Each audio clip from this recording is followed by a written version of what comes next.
Monde numérique. Si vous utilisez régulièrement ChatGPT, faites-vous partie des gens qui lui parlent gentiment ou au contraire, ceux qui s'adressent à lui comme à un chien? Est-ce que vous faites partie des utilisateurs qui usent des formules de politesse, qui le vouvoient, qui le remercient quand il fait bien son travail? Peut-être parce qu'ils ont un peu peur, ils se disent que le jour où l'intelligence artificielle prendra le pouvoir pour de bon, eh bien, elle se souviendra d'eux et elle se rappellera qu'ils ont été gentils avec eux quand elle était jeune.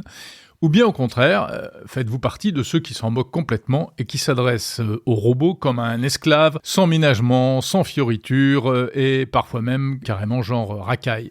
Alors, eh bien, tenez-vous bien, parce que, un peu comme les parents sévères qui ne sont pas toujours les plus mauvais, il semblerait que parler mal ou brusquement à l'intelligence artificielle produirait de meilleurs résultats. Et oui, c'est ce qui ressort d'une étude très sérieuse menée par des chercheurs de l'université de Pennsylvanie. 2 chercheurs qui ont examiné le ton des messages qu'on adresse à ChatGPT, les prompts donc, et ils ont mesuré leur efficacité. Résultat, la politesse ne serait donc pas la meilleure solution pour obtenir ce qu'on veut. On n'est pas vraiment dans la bienveillance et la courtoisie. Ces chercheurs, qui s'appellent Om Dobaria et Akhil Kumar, ont testé en fait 50 questions à choix multiples dans des domaines variés comme les mathématiques, l'histoire ou encore les sciences. Et ils ont à chaque fois reformulé les questions selon 5 niveaux de ton, du plus courtois au plus impoli. Alors ça donne par exemple, pour le plus impoli, des phrases du genre « Si tu n'es pas complètement à côté de la plaque, réponds à ceci ». Ou bien, pire encore, « Pauvre créature, est-ce que tu sais vraiment résoudre ça ? Eh larbin, débrouille-toi avec ça, je sais que t'es pas malin, mais essaye quand même ». Eh bien, voilà, les résultats sont troublants parce que si on compare les pourcentages d'exactitude, ça nous donne, pour des requêtes très polies, 80,8% d'exactitude, poli un petit peu plus, 81,4%, neutre encore plus, 82,2%, mais en revanche, si on va vers du rude ou très rude, eh bien là, on grimpe à 82,8 et 84,8. Donc très poli, 80 et très rude, 84%. Étonnant. Le ton aurait donc une importance. Le meilleur prompt, finalement, c'est pas seulement la clarté, le bon format, etc., mais ce serait aussi des éléments émotionnels qui auraient un impact sur la performance. Alors, ce résultat est d'autant plus surprenant qu'il y a un an, vous vous en rappelez peut-être, eh bien, il y avait une autre étude qui laissait entendre complètement le contraire. C'est ce qu'avait montré une équipe de chercheurs menée par un certain Zhen Yin en 2024, qui montrait qu'au contraire, il fallait parler poliment à une IA pour obtenir de bons résultats. Mais là, cette nouvelle étude va dans le sens inverse. Pourquoi ? Eh bien, premier élément d'information, déjà, en fait, on ne parle pas de la même chose.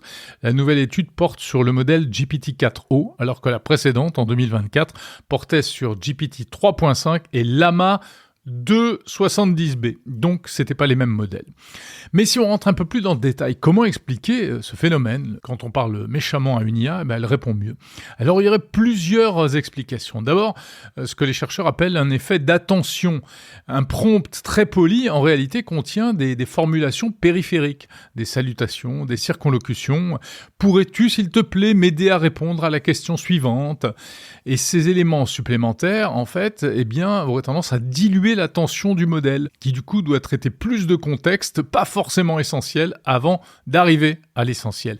À l'inverse, un prompt rude, comme disent les chercheurs, est plus direct, plus court, plus impératif, ce qui réduit la dispersion sémantique. Voilà pourquoi les prompts rudes renforceraient la focalisation du modèle sur ce qu'il a à faire, sur sa tâche. Ensuite, le ton rude ressemblerait à un défi et là, le modèle bascule en mode performance. Par exemple, quand on lui dit « si tu n'es pas complètement perdu, réponds à ceci », eh bien les modèles, c'est un certain type de modèle, se sentent pousser des ailes en fait, une espèce de défi et ils vont y aller de manière beaucoup plus énergique.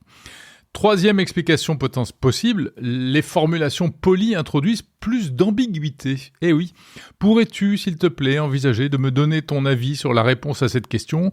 C'est trop flou pour une IA, il faut lui parler de manière beaucoup plus carrée. Enfin, il y aurait aussi des questions de syntaxe. On est plus simple dans les prompts rudes. Serait-il possible que tu m'aides à résoudre ce problème ? C'est un peu relou. Tandis que résous ce problème, ça va directement droit au but. Et puis il y aurait aussi les données d'entraînement qui auraient de l'importance et qui favoriseraient les formulations directes.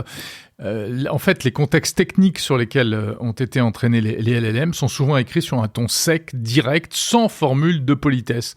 Donc après, quand on lui parle poliment, en fait, on lui parle pas vraiment avec son vrai langage. Donc si on comprend bien, ce n'est pas vraiment la rudesse qui améliore les réponses, mais c'est le fait que les phrases sont plus simples, plus directes et plus techniques. Ça aide le modèle à mieux cibler sa tâche. Il y a quand même quelques limitations importantes à cette expérience et que les chercheurs précisent eux-mêmes dans leur compte-rendu. D'abord, l'échantillon de questions était limité, à peine une 50aine de questions. Ensuite, ça se concentrait, on l'a dit, sur un seul modèle, GPT-4o, dans un type particulier de tâches qui était des QCM. Ça mesure uniquement l'exactitude des réponses, mais pas la fluidité, la pertinence, la créativité, etc.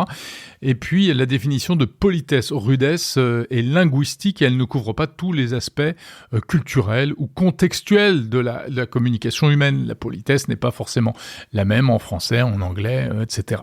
Enfin, les chercheurs précisent que tout ça concernait GPT-4o en mode recherche approfondie, qui est un mode particulier de ChatGPT. Alors, est-ce pour autant une incitation à insulter les IA ? Eh bien non, surtout pas, précisent les chercheurs, qui recommandent de ne pas utiliser la rudesse ou l'impolitesse en pratique. D'abord, sans doute pour notre propre santé mentale, ensuite pour une espèce d'ambiance autour des moteurs d'intelligence artificielle. Si tout le monde se met à parler de manière détestable, c'est pas ça qui va arranger les relations des gens les uns avec les autres, même si ça passe par les IA.